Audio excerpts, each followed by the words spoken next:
네, 한 주간의 정치 이슈를 되짚어 보겠습니다. 세 분의 전문가 모셨습니다. 미래전략개발연구소의 김우석 부소장, 장한대 박창환 교수, 오피니언 라이브 윤희용 센터장 나오셨습니다. 어서 오십시오. 네, 안녕하십니까. 안녕하세요. 네, 이번 주에 여당, 야당 모두 굉장히 바빴습니다. 특히 주 후반에는 김우성 대표 옥새 보이콧, 이른바 옥새 보이콧 관련해서 유승민 의원 무소속으로 탈당해서 무소속 출마했는데 결국 그 지역 당선이 유력해지는 상황이 됐습니다. 과연 유승민 의원이 무소속 연대 바람을 일으킬 것이냐, 아니면 또 이제 의외로 오히려 위력이 이제 줄어들었다, 이런 시각도 있는데요. 오늘 그와 관련해서 유승민 의원이 발언을 했는데요. 그 발언 먼저 듣고 대담 시작하겠습니다. 제 지역구 이 선거도 차분하게, 더 겸손하게 열심히 할 거고요. 또 저하고 이렇게 같은 길을 걷다가 이번에 경선 기회조차 박탈당한 그분들 위해서, 그분들 한테 도움이 되는 일이면 그게 어디든 달려가서 열심히 하려고 그럽니다. 제가 당이 제 집이라 그랬고, 제가 잠시 집을 떠난다 이랬기 때문에 당선이 되면 복당을 추진을 바로 하려고 그럽니다. 네, 무소속 유승민 의원이 이제 흰색 복장을 입고, 새누리당 색이 이제 빨간색 복장을 벗고 흰색 복장을 입고 무소속 후보들 지원에 나서겠다, 이런 입장을 밝혔는데, 이와 관련해서 오늘 이제 소위 진박 후보들이죠, 정종섭, 추경호 후보들도 입장을 밝혔습니다. 무소속 바람은 없을 것이다, 이렇게 또 세게를 박았는데요. 자, 교수님 어떻게 보세요? 유승민 의원의 향후에 일단 본인의 지역구에선 당선은 확실히 된다고 보면 될 테고, 그 파장이 좀 더 퍼질 수 있다고 보십니까? 아니면 여기서 끝났다, 이렇게 볼 수 있겠습니까? 유 의원 바람을 기대하고 있던 소위 그 유승민계 무소속 후보들 조금 더 어려워진 상황이 될 것 같습니다. 지금 사실 유승민 의원이 어떻게 보면은 전국에 이게 관심사로 떠올랐었지 않습니까? 그리고 이것이 유지가 되어야지 소위 유승민계 후보들의 연대 또는 그 힘이 더 세질 텐데, 사실 유승민 의원이 옥새 투쟁의 어떤 여파로 인해서 사실상 이 당선이 확정된 거 아니겠습니까? 근데 그러다 보니까 이 언론의 관심이라든지 또 이 총선에서의 관심도가 떨어지게 생겼고요. 멀어졌다. 그러다 보면 유승민 의원의 지지를 받고 또 언론의 중심에 자꾸 올라와야지 무소속 후보들이 동정 여론이라든지 이런 부분들이 일정 정도 반영이 될 텐데, 이런 동정 여론이 조금 이제 감소를 하게 되면 아무래도 유승민계 무소속 후보들은 조금 표 결집에 좀 어려움을 겪는, 그래서 만약에 유승민 후보가 이재만 후보가 새누리당으로 후보고 공천이 됐다 그러면은 좀 더 치열한 경쟁이 펼쳐지면서 좀 좋아진 구도가 됐을 텐데, 유승민 의원의 지지를 받는다선 치더라도 관심도라든지 이런 게 떨어졌기 때문에 다소간 좀 맥빠지는 이런 선거가 될 것 같습니다. 그러면 유승민 의원 같은 경우는 당선은 되겠지만 손익계산서에서는 마이너스다, 이렇게까지도 볼 수 있는 겁니까? 일단은 지금까지 과정에서 보면은 그냥 새누리당의 일개 의원에서 브랜드를 가진, 전국적인 지명도를 가진 정치인이 됐지 않습니까? 그 자체만 가지고도 엄청난 이미 효과를 얻었죠. 많다. 그리고 지금 국회의원 당선도 이제 아주 단원 당상 사선이 된 거죠. 그렇게 됐고, 이제부터는 그야말로 정치인 유승민이 정치적으로 어떤 그 안정적인 자기를 구축하느냐, 이미지와 메시지와 세력을 구축하느냐, 이게 남아 있는 건데, 그 출발선상에 설 수 있었던 것만 해도 정치적으로 굉장히 큰 성공이죠. 그러면은 아까 전에 저희가 이제 정종섭, 이제 진박 후보들의 발언도 소개를 했는데, 무소속 바람은 없을 것이다, 그런 전망에 조금 더 힘이 실린다고 볼 수 있겠습니까? 어떻습니까? 아직 이제 알 수 없다고 보여요. 일단은 이제 TK 지역이기 때문에 이제 유승민 의원에게 모아졌던 관심이어서 그 가까이 했다 하더라도 다른 이제 탈당한 이제 무소속 후보들에게까지 유승민 의원과 같은 어떤 효과가 있을지는 이제 좀 지켜볼 필요가 있을 텐데, 일단은 이제 유승민 의원의 지원 유세, 이것이 저는 일정 정도 효과는 있으리라고 봅니다. 왜냐하면 이제 어쨌든 차기 주자군에 이제 들어간 상황이어서 관심도가 이제 공천 과정에 대한 이제 불만들, 여권 성향층에서도 TK 지역에서도 일정 부분 있을 수 있다는 점에서 봤을 때는 기존에 개인적으로 어떤 득표보다는 유승민 의원이 지원할 경우에는 다소 이제 개선될 가능성이 있고, 그것이 당선되는지 여부는 이제 지켜봐야 될 거고요. 근데 문제는 이제 이런 경우가 상당히 이제 주목을 받을 것 같습니다. 뭐냐하면 유승민 의원에게 지원 유세를 요청하는 것이 TK 지역, 대구 지역에 있었던 그 무소속 후보들 외에 그 이외의 지역에서 지원 유세를 요청할 경우에요. 뭐 가령 가령 이제- 이재호 의원이라든지 그러니까 일단은 이제 뭐 그 원내 부대표를 했던 조혜진 의원이 있을 테고 새누리당 후보가 있는 경우죠. 이제 밀양? 거기는 예. 밀양, 창녕, 뭐 의령, 함안인데 예. 또는 이제 서울 같은 경우에 새누리당 후보인데 유승민 의원의 지원 유세를 요청하는 경우가 있을 수 있습니다. 그러니까 비박계 성향인 후보들이겠죠. 만약에 뭐 좀 개혁적 성향이라든가 좀 호흡을 같이 했던 인물들 중에서 그렇게 될 경우에 만약에 언론에 상당한 주목을 받을 것 같아요. 묘한 상황이 생기겠네요. 예, 그러면은 예. 이번 선거 과연 이제 뭐 김무성 대표가 대표로서 주도하는 측면도 있고 선대위원장 주도하는 측면도 있겠지만 아마 미디어의 관심이나 국민의 관심이 그걸로 상당 부분 모아질 거예요. 그러면은 상당히 이제 어쨌든 예상했던 것과 다른 예. 주목도가 높아질 것이고 만약 거기서 그 후보가 다른 후보들과 달리 성적이 좋았다, 당선되었다, 예. 다른 후보들 만약에 성적이 좋지 않은 상황에서 그랬을 경우에는 대중적 위력을 사실 한번 이제 확인하는 것이니까 아마 지금보다 그 위상이 훨씬 더 높아지는 그러니까 대중 정치인의 면모를 이제 갖추게 되는 측면이거든. 파워를 갖게 돼, 대중적 파워를 그런 부분이 이제 한번 예상해 볼 수 있는 거고 그 실제 이제 현실화될지 여부는 모르겠습니다만 예. 그럴 가능성 이제 배제할 수가 없는 것이라고 할 수 있겠고요. 이 유승민 의원이 지금 어쨌든 간에 대중정치인 반열에 올라가고자 하는 상황이기 때문에 이번에 이제 가만히 있어도 당선이 될 수 있는 가능성이 됐잖아요. 그렇기 때문에 좋게 이것을 유용하게 활용하려고 하는 욕심이 있었으리라고 봅니다. 이왕이면 새누리당 후보가 있었을 때 그것을 뚫어내고 당선됐을 때 더 큰 효과가 있었을 텐데 지금은 이제 그렇지 않은 상황이니까 그 이외의 지역에 대한 유세를 본인이 전국적 인물로 가져갈 수 있는데 충분히 활용하려고 하는 의도가 있지 않을까 한번 생각해 볼 수 있을 것 같습니다. 저는 좀 그 부분에서도 약간 한계가 있다라고 예. 봅니다. 사실 지금 무소속 연대를 얘기하지만요. 무소속 연대는 핵심적인 구심점이 있어야 한다는 걸 많은 사람들이 얘기했어요. 지난번에 19대 국회 같은 경우에도 무소속 연대가 있었지만 친박 연대가 있었기 때문에 무소속 연대가 가능했었습니다. 친박 연대라고 하는 박근혜 그 당시 구심점이 있었죠, 구심점이 확실한. 있었고 예. 친박 연대라고 하는 정당이 있었고 그 외곽에 무소속 연대가 있었어요. 그래서 20여 석을 차지할 수가 있었습니다.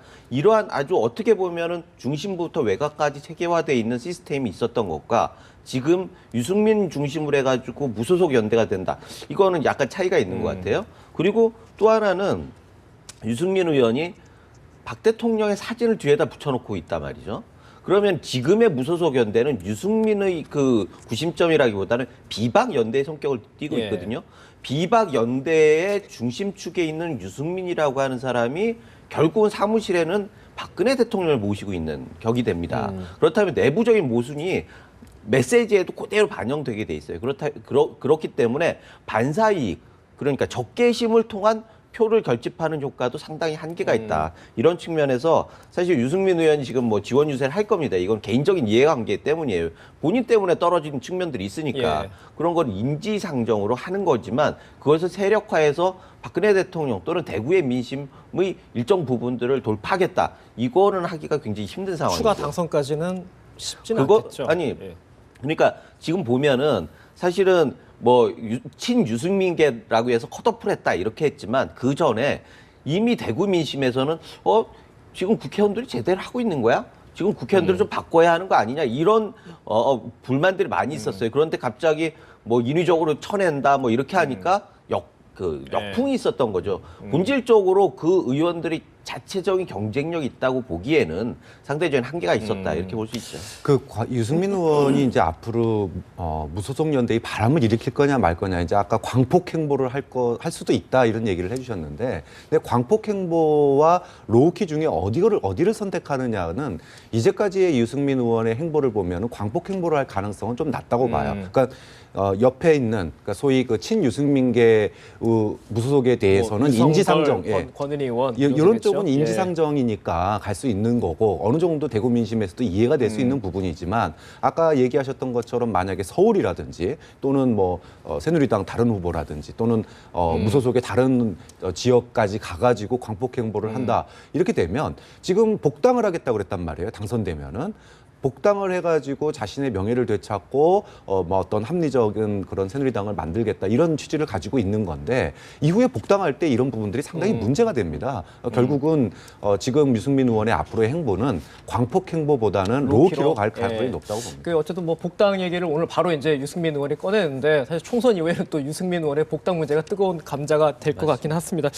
그 유승민 의원 말고 최근에 옥새 투쟁 벌였던 김무성 대표 손익계산은 어떻게 보십니까? 김무성 대표 이제 뭐 얻은 것도 있고 잃은 예. 것도 있고 하겠죠. 이제 어쨌든 당 대표로서 본인의 존재감을 이제 한껏 드러냈다. 어쨌든 이제 밀리고 후퇴하던 것에서 뭐 어느 정도 이제 본인이 이제 결정권을 갖고 그러니까 이것을 이제 당 대표로서 봉합을 예. 했다라고 하는 이제 리더십을 보였다. 또 이제 대화 또는 이제 타협에 어쨌든 외면하거나 이제 보이콧만 하지 않고 어쨌든 그 원칙을 접으면서까지도 이 타협의 정치인으로서 어쨌든 이미지를 좀 만든 측면이 있거든요. 그런 측면에서 이제 긍정적 평가가 나오고 있는 것이라고 할 수 있겠고, 그리고 어쨌든 이제 친박계에서 상당히 이제 유승민 의원에 대한 컷오프 그리고 국회의원의 입성까지 저지하려고 했던 그 목표를 어쨌든 차단했다라고 하면서 이제 비박계에서 그동안 비난받아왔던 것, 대표로서의 역할을 하지 못한 것을 뭐 해놨다고 하는 이제 성과를 우리가 얘기할 수 이제 있을 것 같습니다. 그리고 또 한 가지 중요했던 성과는 이제 이거죠. 이번 총선 과정에서 본선거 운동 기간인데요. 이제 그 기간 동안에 과연 이전 같았으면 김무성 대표가 주도하는 선거를 가져가기 힘들었을 거예요. 그러니까 친박계에서 주도하고 또는 이제 선대위원장 체제로 가게 되면서 김무성 대표의 역할이 상당히 축소될 수밖에 없었던 상황에서 마지막 매듭을 본인이 스스로 맺게 되면서 남은 선거 기간을 김무성 대표가 주도해서 대중들에게 메시지를 전달할 수 있는 공간을 본인이 확보했다는 점, 그것이 이제 굉장한 성과 중에 하나라고 할 수 있을 텐데. 김무성의 선거로 치를 수 있게 됐다. 어느 정도요. 그것 좀 완벽하지는 않습니다. 여전히 어쨌든 여권의 90년은 이제 박근혜 대통령 영향이 있을 텐데, 그러나 이제 이런 것이 또 상당 부분 있을 텐데 타협했지만 이것이 국민들 입장에서는 이미 이제 또 일정 부분 후퇴한 것으로 비춰지게 되면 굉장히 그 처음에 보였던 결기와는 다르게 좀 판단이 좀 애매한 부분이 있습니다. 그런 부분이 있겠고, 그다음에 이제 이게 대권 주자로서의 이제 상당히 미래가 이제 불투명해진 측면이 있습니다. 굉장히 험난한 과정을 놓고 있는 거죠. 왜냐하면 박근혜 대통령의 지지 기반은 워낙 강하기 때문에 그것을 지금까지는 기다렸다가 이제 넘겨받는 것. 이것은 이제 기대하고 지금까지 참아왔다고 보입니다. 그런데 지금 이제 그것을 완전히 내려놓게 된 상황이에요. 그래서 박근혜 대통령을 지지했던 여권 성향층, 강경 성향층들이 김무성 대표에 대한 비토나 외면 형산이 있을 수 있기 때문에 그런 면에서 봤을 때는 본인의 이후에 어떤 대선 가도에 있어서 오세훈 또는 유승민 등의 경쟁자들이 또 부상하는 상황, 이런 상황에서 또 박근혜 대통령의 지지 기반을 넘겨받기가 상당히 제약이 발생할 수 있는 상황들, 이런 부분에 있어서는 상당히 실도 있는 그런 상황이었다고 할 수 있겠죠. 감수하겠다 뭐 이렇게 해석할 그렇죠. 수도 있을 텐데 부소장님 어떻게 보세요? 김무성 대표가 판정승한 건가요? 아니면 무승부인가요? 글쎄 전투에서 이겼는지 모르겠지만 전쟁에서 이겼을까? 예. 이런 그 의문이 드는 장면들이었습니다. 일단은 존재감, 직인의 존재감은 확실히 보여줬어요. 하지만 대표의 리더십에 관련된 존재감이냐, 이 부분은 잘 모르겠습니다. 주목도는 높아진 게 사실입니다. 3일 전에는 유승민의 선거였습니다.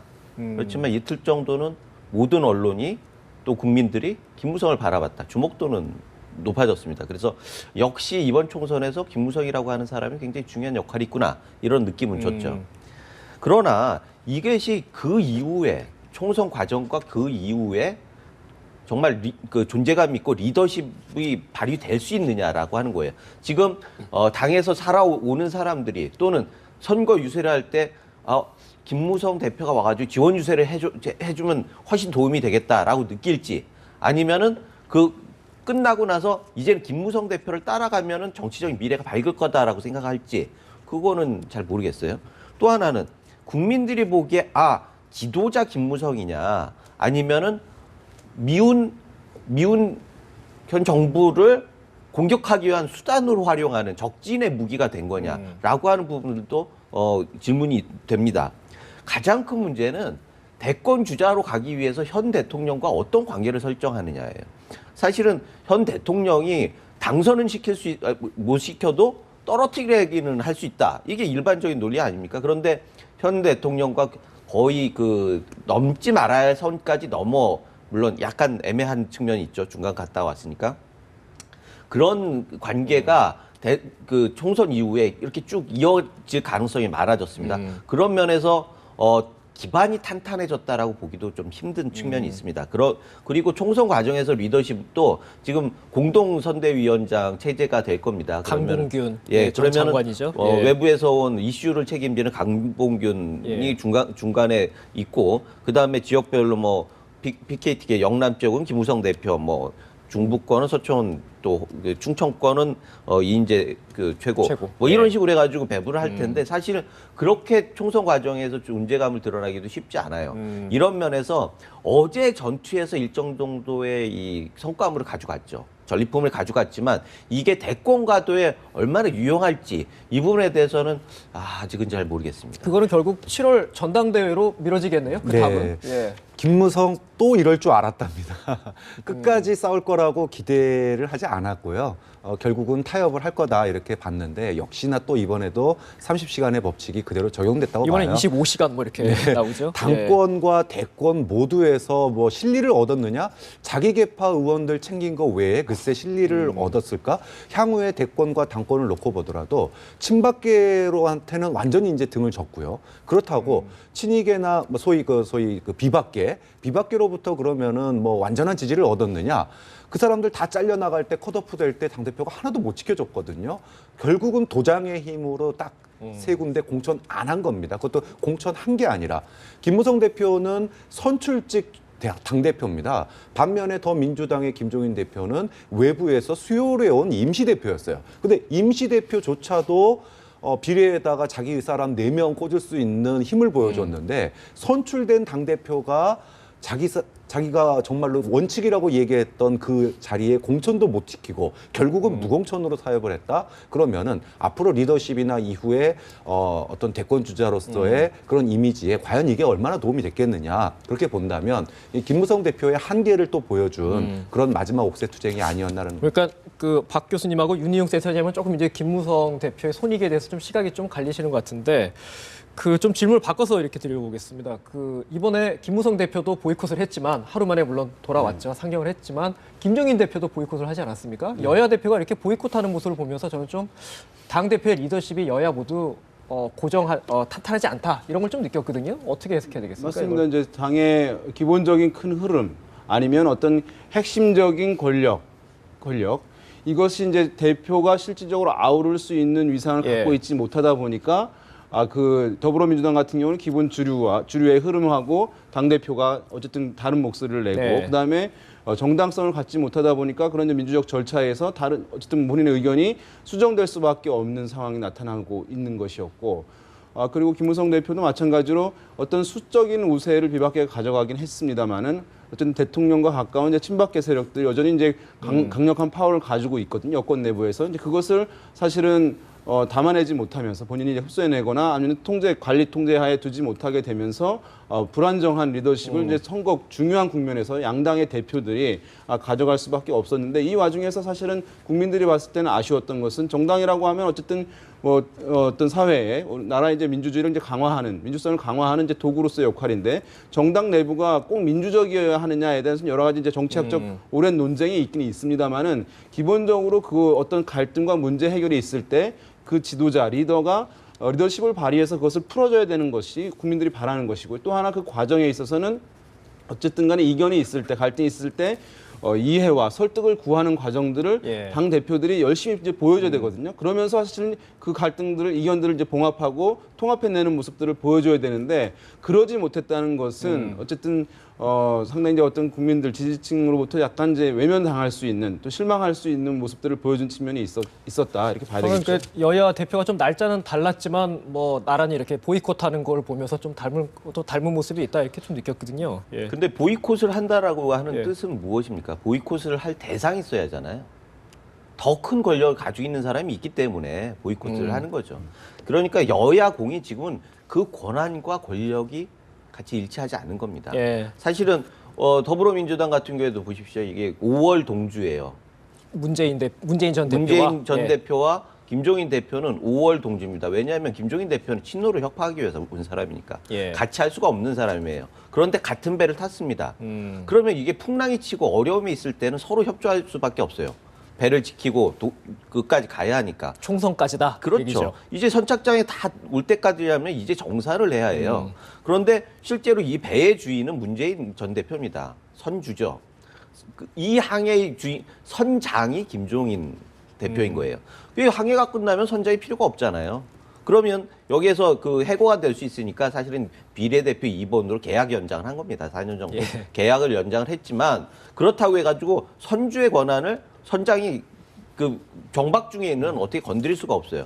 그 상황에서 지금 서로 엇박자의 길을 마지막에 이게 도착했을 때 권력 관계 때문에 지금 조정을 하고 있는 관계인데 어찌됐든 지금의 더불어민주당은 문재인 당임이 명확해진 거고 새누리당 같은 경우에는 집권 여당이라고 하는 게 뭡니까? 여당이라고 하는 대통령이 있는 당입니다. 그렇다고 하면 여당의 정체성은 결국은 대통령이 대통령이다. 있다라는 뜻이기 때문에 대통령이 주인이죠. 그런 면에서 김무성 대표가 아무리 독자적인 행보를 해도 완전히 벗어날 수가 없는 거죠. 예. 결국 타협을 할 수밖에 없었고 타협한 거는 현실적으로 합당한 처사였다. 이렇게 말할 뭐 수 있죠. 김종인 대표 얘기를 하셨으니까 자연스럽게 야당 얘기를 좀 해보자면 김종인 대표를 선장에 비유하셨어요. 네네. 문재인 전 대표가 선주다 이렇게 하셨는데 그런 이제 소위 총선 이후에 팽당할 수 있다 이런 지적을 하셨는데 그런 지적에 대해서 오늘 김종인 대표가 호남을 방문해서 그런 일 없을 거다라고 또 세게를 박았습니다.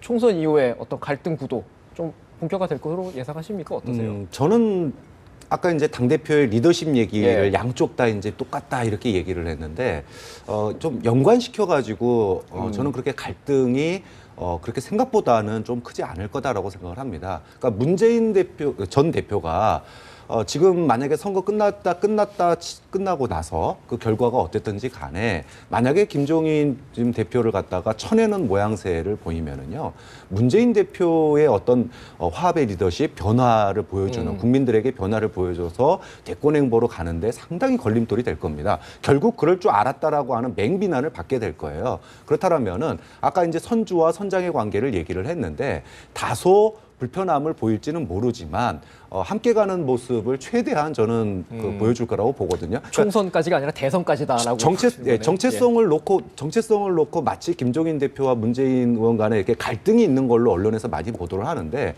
이 문재인 대표의 발언을 뜯어놓고 보면 김종인식의 어떤 그 정체성의 확대, 중도층으로의 확대뿐만이 아니라 기존의 집도키도 지키면서 가야지라는 말을 덧붙인 거지. 집도키는 버리고 뭐라 그럴까요? 이제 산토끼만 쫓으러 가는 거에 예. 대해서는 조금 거부적인 입장을 보냈어요. 근데 집토끼와 산토끼를 다 같이 가져가는 게 중요하다라는 게 문재인 대표의 입장이거든요. 그런 맥락에서 보면 결국 그렇다고 김종인 대표가 추진하고 있는 중도층으로의 확산 부분에 대해서 문재인 의원이 거부시하거나 또는 그 부분에 대해서 오히려 뭐 이렇게 포용하지 않거나 이러지를 않을 거기 때문에 즉 함께 할 부분이 분명히 있다라는 거죠. 그래서 생각보다 그 갈등의 조정의 폭은 조금 더 잡음은 있겠지만 저는 대선 때까지 같이 갈 거다라고 봅니다. 여기서 재밌는 거는요. 지금 김종인 대표는 선장으로 왔는데 원어부댐으로 갈 가능성이 많다는 거죠. 같이 가기는 가죠. 어찌됐든 이거는 예. 뭐 비례대표 받았는데 그럼 가야죠.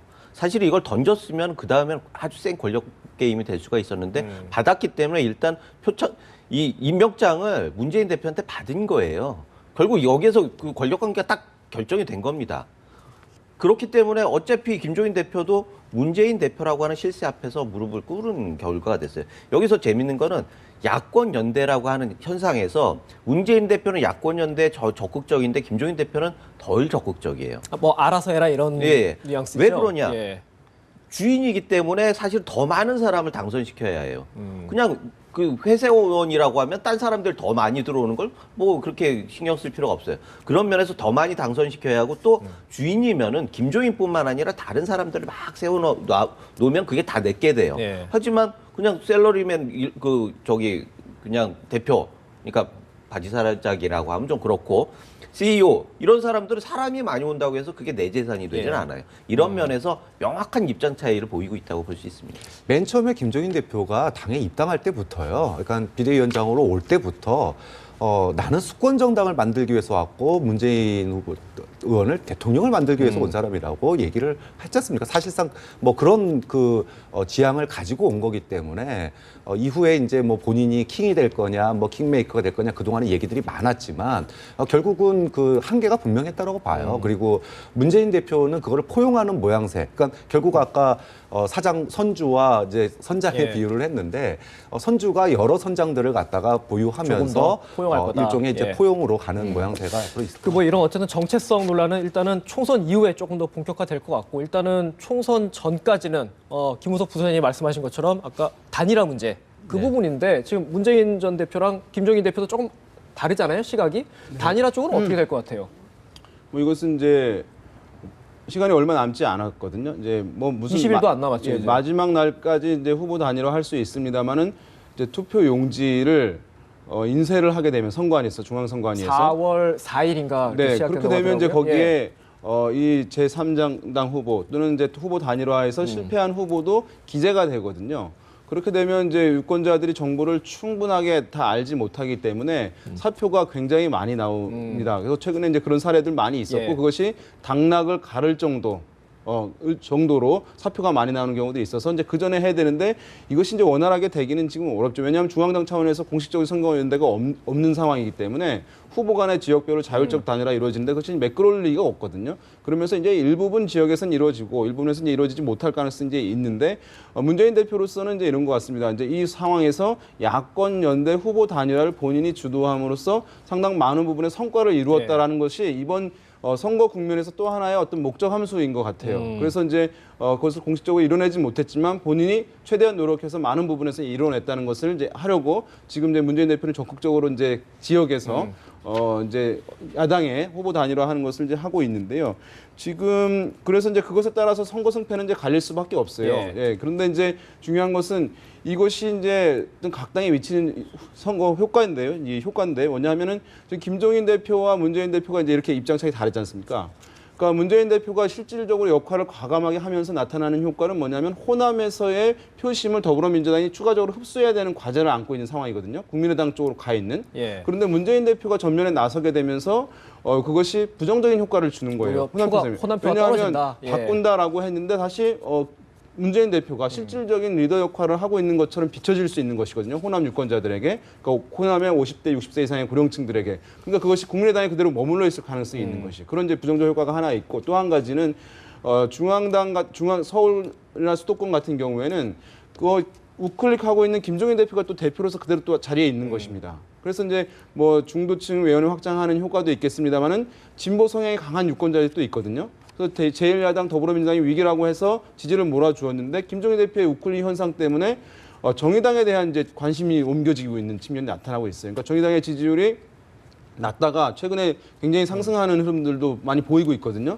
그러면 정당 투표에서 진보 성향이 강한 유권자들 같은 경우는 야권 성향이지만 정의당에 투표를 하는 현상들 나타날 수 있다. 그런 면에서 봤을 때 긍정적 효과 양 사람이 이제 전략적인 분담을 하는 측면에서 긍정 효과도 있겠습니다만은 이런 방금 말씀드린 두 가지 호남과 진보 성향 강경 진보 성향층에게 미치는 부정적 효과도 또 만만치 않을 것으로 예상이 됩니다. 야권 후보 단일화 이제 아까 투표용지 얘기를 하셨는데 4월 4일이면 이제 한 9일 정도 남은 거죠. 근데 실질적으로 인쇄가 들어가는 거는 31일이나 1일이면은 인쇄가 들어갑니다. 그럼 한 일주일 남은 그러면 거네요, 이제 4, 실제로. 5일밖에 안 남았어요. 예. 과연 4, 5일 사이에 단일화가 얼마나 되겠습니까? 사실상 어떤 수도권, 특히 수도권에서의 이 대규모 단일화 지역별로라도 사실상 힘들다라고 보는 게 지금 이제 예. 일반적인 관측인 것 같습니다. 이렇게 본다면 지금 지난 19대 총선과 비교해 보더라도 이 수도권에서 이 야권 분열로 인한 새누리당 후보의 당선이 훨씬 많이 늘어날 가능성이 현재로서는 보이고요. 이제 문제는 이것에 대한 책임 문제입니다. 앞으로 야권의 이제 그 성적표를 놓고 총선 결과의 성적표를 놓고 이 수도권에서의 야권 연대 실패가 어떤 야권의 새로운 어떤 그 통합 흐름으로 가는 건지 아니면 거기에서 어떤 누군가 예를 들면은 안철수 대표 같은 경우에 이제 지금 비토 세력 아니겠습니까? 여기에 대한 책임론으로 불거질지 이런 부분들이 앞으로 저는 남은 거지 사실상 이 야권 연대 실패로 인해서 수도권에서의 표 분산 현상은 이미 기정사실이 아니냐 이렇게 보입니다. 지금 이 책임론 부분들은 사실은 야권 연대에 대해서 계속 처음부터 책임론 문제가 나왔었습니다. 그런데 그건 굉장히 패권주의적인 발상이에요. 어떻게 누군가가 양보를 안 했기 때문에 그것이 그 사람의 책임이 됩니까? 다 자기가 또 그 당이 국민들에게 무엇인가를 약속을 하고 그걸 지키겠다고 출사표를 던지는 거거든요. 그런 면에서 이거를 그냥 누군가는 양보를 해서 단일화를 해야 하는 게 무슨 절대선인 것처럼 얘기하는 건 좀 문제가 있다.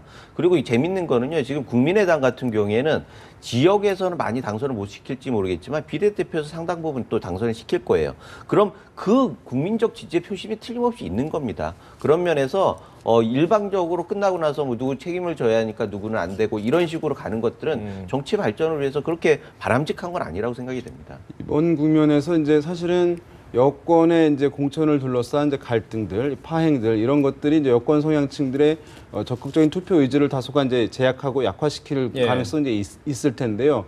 아무리 이제 그렇다 하더라도 그것이 어떤 지지층의 상당 부분이 특별한 정당으로 완전히 이동해 가는 것은 아니거든요. 그런 면에서 봤을 때는 그것이 아무리 파동이 컸다 하더라도 야권의 실질적인 정당의 분열 현상 효과가 실질적으로 결정적 변수일 수밖에 없는 측면이 있어서 여전히 이제 새누리당의 이번 선거에서의 우세 가능성이 이제 여전히 높다고 할 수 있는 것이거든요. 구도가 훨씬 더 중요하다. 그렇습니다. 볼수 있겠죠. 이제 그런 예. 상황에서 지금 근데 만약에 야권의 이제 이 후보 단일화든가 선거 연대의 압박이 야권층에서 굉장히 압박이 거셀 수 있는 상황이었어요.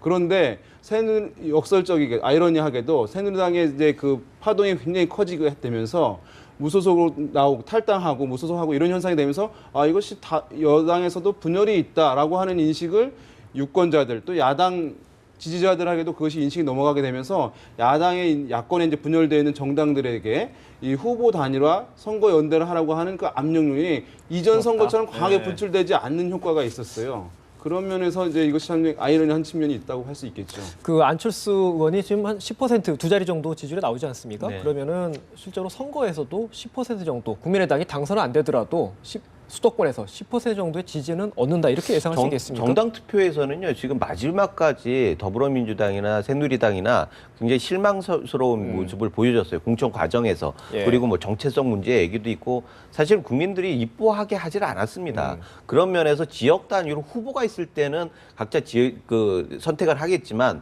정당 투표에 있어서는 국민의당에 그러니까 반사적으로 혜택을 보는 부분이 꽤 있을 거다라는 생각이 들고 기본적으로 투표율이 좀 낮아질 거라는 생각이 들고요. 누구나 내가 이뻐서 찍어달라고 하는 것보단 더 나쁘다라고 하는 캠페인을 하고 있는 상황에서 투표율은 낮아질 것 같고 또 정당 투표에서는 또 국민의당이 상대적으로 혜택을 볼 수 있는 가능성이 있다. 그래서 우리가 생각했던 것보다도 비례대표가 더 나올 수도 있겠다. 이런 생각들을 할 수 있습니다. 그쪽 국민의당에서는 안정권 한 6번 정도까지 보는데 한 7, 8번까지 올라갈 수 있다. 내부에서는 한 8번까지도 보는 것 같아요. 내심. 예. 그런데 예. 지금 뭐 여론조사 기관에 약간씩 다른데 6번 정도 아니면은 좀 괜찮은 8번 정도도 가능하다. 이런 분위기가 있는 것 같습니다. 이게 이제 그 정당 투표에서 득표를 가지고 이제 비례로 전환을 하는 것이잖아요. 그런데 이제 지금 47석으로 이제 줄어들었습니다. 예. 이제 비례 의석이. 그런데 이제 어쨌든 그 상황에서 분배 상황을 보면 지금 이제 정당 지지율들이 표가 나오지 않습니까? 그러면 이제 국민의당 지지율은 뭐 어느 경우에는 8%, 9% 이제 이 정도 나오는 10% 경우 안팎에서 왔다 갔다 나오는 하죠. 경우도 예. 있지 않습니까? 그런데 모든 정당이 실제 이것이 이제 정당 득표율로 할 때는 조금씩 올라가게 돼요. 왜냐하면 여론조사에서는 무당파, 무응답이 있거든요. 그것이 이제 한 20% 됩니다. 근데 선거에 참여해서 투표한 사람들은 무응답이 없어요. 무당파가 어딘가 찍어야 그렇기 때문에 되니까. 모든 정당이 예. 무응답 한 20%들을 나눠 갖게 되거든요. 그래서 실질적으로 국민의당도 실제보다 더 약간 올라가게 될 가능성이 있기 때문에 지금 이제 한간에서는 뭐 4석 또는 5석에 그칠 것이라는 전망도 있지만 그거보다는 좀 더 비례 의석을 국민의당이 가져갈 가능성은 좀 배제할 수 두 분 다 한 없죠. 7, 8번 정도 예상하시는 거네요. 7번까지 나올 가능성도 있죠. 예. 안철수 대표는 어떨 것 같아요? 지금 노원병이 좀 불안불안하잖아요. 어느 정도 전국적인 선거 유세에 나설 수 있을까요? 그러니까 자기 코가 석자 나오면 이런 상황인데. 안철수 의원으로서 대표로서는 뭐 어쩔 수 없는 상황입니다. 저희가 지금 수도권에서 이제 연대에 대해서 이제 못을 박아놓은 상황 아니겠습니까? 연대 없다. 그렇기 때문에 소위 표 분산 효과에서 지금 날이 갈수록 이제 그 새누리당 후보와의 이 피말리는 접전이 들어갈 텐데 글쎄요 이제 만약에 이제 안철수 대표가 지역구를 지켜내지 못한다. 이렇게 되면은 그 후폭풍 어마어마할 거거든요. 아무리 지역구 비례대표에서 뭐 6석, 7석, 8석을 따면 뭐 합니까? 뭐 원내대표, 당대표가 예. 떨어져 버리면은 그거야말로 이제 국민의당의 미래가 암담해지는 거거든요. 그렇게 본다면은 이 소위 전국적 유세 이런 부분들은 좀 상당히 어려운 처지로 갈 것 같고요. 이 지역구에서 집중을 앞으로 해야 되는 상황이 될 텐데 이렇게 되면 이제 호남 지역 같은 경우에 이 국민의당의 어떤 그 후보들의 어떤 홍보 수단 이런 부분들이 상당히 좀 어려운 처지에 놓일 수 있어요. 그러니까 현역 프리미엄이 물론 좀 있기는 하지만 더 민주당 같은 경우에는 뭐 김종인뿐만 아니라 다른 여타의 유세단들이 그러네. 많이 이제 예. 내려갈 텐데 그런 측면에서 국민의당이 조금 이 소위 딜레마. 딜레마에 이게 빠질 수 있는 가능성이 있는 거죠. 안철수 의원이 딜레마인데 예. 사실 지역에서도 떨어질 것 같다고 하지만 지역에서도 지역 주민들이 안철수를 찍을 이유는 전국적인 그 정치인이기 때문이에요. 인지도 때문에, 예. 대권 주자이고 그렇기 때문에 안철수가 가치가 있는 거예요. 자기 노원 지역 주민에게도 지역에서 똑같이 이준석 후보하고 이렇게 골목 다니면은 사실 안철수라고 하는 사람이 무슨 더 매력이 있겠습니까? 그런 면에서 지역이 중요할수록 전 국민에 대한 메시지가 더 중요해지는 거죠. 그런 면에서 지금 딜레마인데 제가 보기에는 안철수 대표가 그냥 동네 정치인으로 지역 정치인으로 가면은 더 어려운 처지에 빠질 수 있다 이렇게 보여집니다. 오히려 전국 유세를 나서는 게 오히려 도움이 될 수도 있다. 어딜 예. 가든지 그건 상관이 없이 대국민 메시지, 예. 국민들을 가려운 데를 긁어주고 국민들한테 희망을 주는 메시지가 계속 나오면 본인의 입을 통해서 그러면 그게 정치고 지역 유권자를 향한 그 선거 표박갈이다 이렇게 보는 것이 더 합당할 것 같습니다. 마지막으로 호남을 많이 가겠죠. 오늘 이제 1박 2일로 김종인 대표도 호남을 내려갔는데 뭐 그런 논리라면 안철수 대표가 노원병이 굳이 아니더라도 호남에 가서 또 열심히 뛸 수도 있지 않겠습니까? 그렇죠. 어쨌든 호남에서는 지금 경쟁 구도가 이루어지고 예. 있는 상황이기 때문에 이제 안철수 대표 또는 더불어민주당에서 김종인 대표든 또 그 다른 사람이라도 지금 호남을 놓고 이제 양당 간에 치열한 이제 각축을 벌일 수밖에 없는 그런 상황이거든요. 호남 같은 경우에 지금의 어쨌든 세대 분리 현상이 나타나고 있거든요. 50대 이상의 고령층에서는 국민의당에 대한 관심, 20대, 30대, 40대 젊은 층에서는 더불어민주당에 대한 관심이 예. 있어요. 이런 상황에서 과연 이제 그중에 아직 표심을 정하지 않은 사람들을 어디로 끌고 감으로써 승리를 굳힐 수 있을 것인가에 대한 싸움인데요.